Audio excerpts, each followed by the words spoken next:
réseau de corruption mais un véritable système de domination diabolique. En utilisant des célébrités, des politiciens et des têtes couronnées, ces réseaux ont tissé une toile où le chantage et les vices les plus vils servaient d'outils de contrôle.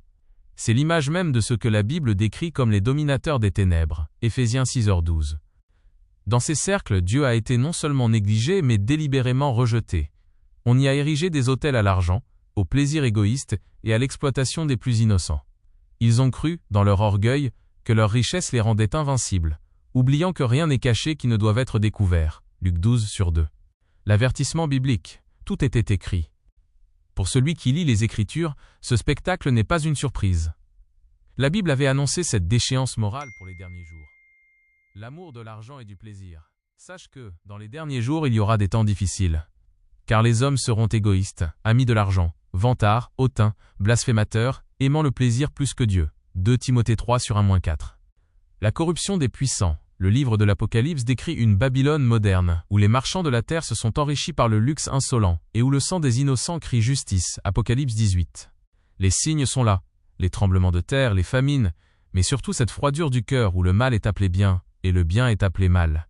La fin d'un système bâti sur le mensonge approche, car le Seigneur a dit qu'il viendrait détruire ceux qui détruisent la terre. Apocalypse 11h18. L'appel au changement, le seul vrai guérisseur.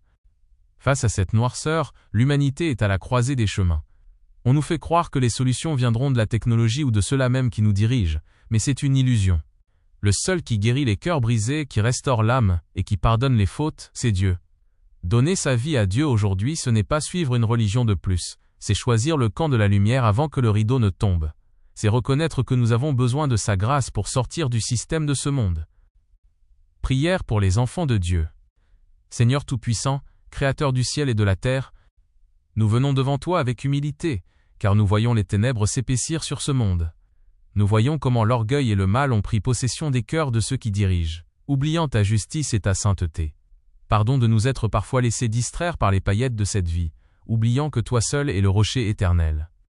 Seigneur, nous te prions pour les victimes de ces réseaux d'ombre, pour les innocents sacrifiés sur l'autel du pouvoir. Que ta justice divine éclate au grand jour. Guéris nos nations, guéris nos familles. Nous te donnons nos vies, nos craintes et nos espoirs. Fortifie notre foi dans ces temps de la fin. Donne-nous le discernement pour ne pas être séduits par les mensonges des puissants. Que ton Esprit Saint nous guide et nous protège. Nous croyons que tu es le seul vrai guérisseur et que ton règne n'aura pas de fin. Prépare-nous pour ta rencontre, lave-nous par le sang de l'agneau, et aide-nous à briller comme des flambeaux au milieu de cette génération obscure. Au nom de Jésus-Christ, notre Sauveur. Amen.